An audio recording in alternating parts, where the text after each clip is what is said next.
dal leen ak jàmm ñu xëy taaxañ yéenekaay xëyndoo tàmbale ko enquête yéenekaay moom mi enquête yi naka ba gis domaine public maritime bi nga xamante ni daanaka ñu ngi koy caxat-caxatee boobee nag yéenekaay bi ne boo xool sax dañ ko institutionnaliser ndax si jamono ji nag ñu ngi def loo xamante ni daanaka tegul ci yoon depuis régime libéral naka ñoo ngi teewee naka appuyé jëm ci foncière bi nga xamante ni si moo jëm ci littoral de l'état naka nee na ndax ci jamono ji naka ñoo ngi jot ay code d'alerte boo xamante ni si yàgg na booba ak léegi waaye naka amul leen loo xamante ni si defagum moo aussi caxat-caxatee nañ ko bu yàgg ndax daanaka lu si bëri naka ci littoral boobee nit ñi dal nañ koy dëkk fii ci diwaanu Ndakaaru ak li ko wër ñu jógee Ndakaaru dem ca Thiès nag foofee la président de la république di amalee nganam gi président de la république ci quotidien yéene kaay nee na nag ni ki démb nit ñu bëri ñoo ko teeru foofee nag ca diwaanu Thiès nee na la mburoog soo en marche Macky Sall nag si biir yéene kaay bi ci quotidien moo ngay wax nag yeesalaat ak relance chemin de fer nag Dakar foofee ca Thiès nag beneen grand défi boo xamante ni mu ngi xaar Macky Sall ci ndoddam nag ndax jamono ji nag ñëpp ñu ngi koy xaarandi ni ki démb lañ ko doon waxtaanee conseil des ministres décentralisé la dépêche yéene kaay ni Macky Sall accueilli dans la liesse nag à Thiès nit ñu bëri mbooloo mu takk boo xamante ni si nee na nag ñoo ko dal di teeru ci la tax nag Macky Sall ne moom fi mu toll nii nag daanaka la mu gis nag mosut koo gis nag yaram sax dafa mujjee daw ndax tournée économique boobu nga xamante ni Macky Sall mu ngi ko amal ca Thiès daanaka mburoog soow bi nag dox na bu baax a baax Macky Sall ko ne nag la recette miracle yéene kaay bi ne nag Macky Sall la mu gis dee mu mosut koo gis nag ñoom ñëpp nag ñoo mbabb nag ku nekk nag fësal sa bopp nag wane ne nag Sénégal wala sax Thiès fii maa ko moom loolee tax nag nga def mobilisation bu réerée ngir dalal président de la république le quotidien yéene kaay di kaat ci loolu tournée président sa Thiès nag ak accueil boo xamante ni bëri na loolu ak couleur benno la bataille du leadership local nag ñoom ñëpp nag maanaam ñi nga xamante ni si ñoo bokk ci boobu coalition nag ku nekk fësal nga sa bopp wane ni nag président mbir mi sama mbir la Thiès nag ni ki démb daanaka foo sànni sa mbatt mu takk Macky Sall nag def na ñetti waxtu laataa mu yegg fa nga xamante ni si moo di ca gouvernance ba loolu nag la ko waral moo di mbooloo mu bëri mi nga xamante ni si ñoo ko teeru si ci jamono joojee yor moom nee na Ousmane Sonko ca Colobane la dem def fa ab visite surprise moom itam daanaka nag la kon topp si nit daanaka bëri na lool yéene kaay bi na fi mu ne nii nag daanaka li si des rek mooy sëgg bëri ndax élection présidentielle yi ñu ngi koy waajal bu baax a baax lii quotidien nouvelle ak si Thiès Noto Diobass Fandène ba Kër Moussa 800 habitants yoo xamante ni ñoo ngi koy xaarandi ci fukki at yi Macky Sall moo ko diggi nee na dañu fa tabax kër yoo xamante ni askan wi daanu fa mën a dëkk ci léegi ko yéene kaay Macky Sall moo ngay rafetlu bu baax àndam ak ki nga xamante ni moo di Idrissa Seck nee na nag sama yaram dafa daw ci li ma gis Thiès nee na nag mosuta gëm lii mosuta dund lu ñu mel Macky Sall nee na Idrissa Seck mburu sow bi nag mu ngi dox bu baax a baax ndax lu tolloo ko ñetti waxtu yoo xamante ni si Macky Sall def na ko ngir rek yegg ci li nga xamante ni moo di gouvernance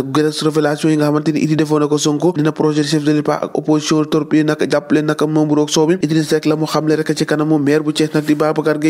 Diop nee na ko nag waxoon na Idi ak ñi nga xamante moom la àndaloon ci atum 2019 nee nañu fexe rek ba opposition bi bu ñu jël safara rek daal di koy teg ci réew mi ak la ñuy waaj naka di élection présidentielle naka waa Benno Bokk Yaakaar ak seen troisième candidature boobu Walfadjri continué ne nag ñu ngi sonn waaye may na si bu saa si tembi nag mun a gudd a jàpp ndax gis nañ ne nag Macky Sall la muy doxalee nag la mu bëgg rek moo di am ñetteelu mandaam nag waaye loolu moom dina jafe lool ndax boobu ak léegi ñu ngi yëngal mayonnaise bi waaye mbir ma fën a fecc nag ni du jàpp li ñu jàpp nag ci mobilisation boobu feccee si tournée économique bi nga xamante ne président de la république yéene kay xëy na ko fësal naka di turbine la mu ca xamle rek moo di Macky Sall moom dafay mobiliser rek ngir am troisième mandat ndax jàpp na naka loolee moom amul leen loo xamante ne amoon la ko solo ci dundinu askan wi ndax ay kaar yu bëri yoo xamante ne yëpp nañ ko rek ñu dem foofee ca capitale du rail di Thiès ndax foofee nag lañ waxoon ne nag solo si rek moo di ñu fexe rek ba évaluer la nga xamante ni si digge woon nañ ko fa ci premier conseil des ministres ñu amaloon foofee ca diwaanu Thiès ñu diggoon fale bëri nag waaye bu saa ci tembe nag mu mel ni naka loolee dañ koo dal dee fàtte tàggat yaram wax ci suñu làmb ak Bombardier bi nga xamante ni tontu na Tapha Tine nee na nag moom Bombardier du am lenn loo xamante ni dina ko dellu gannaaw ci bi lépp combat nag nee na nag combat bi da koy jël rek pour gagner ko nag nee na tamit da amul lenn loo xamante ni si dina ko ci yombal rek moom Bombardier nee na nag 5 minutes de bagarre boo xamante ni si bëgg na ko ci diggante ak Tapha Tine ñu xeex ba ne saay ci lang bi ko mun sa morom rek duma Bombardier teet waaye xanaa soo Tapha Tine ñoo ko déggandoo jaa ngeen jëf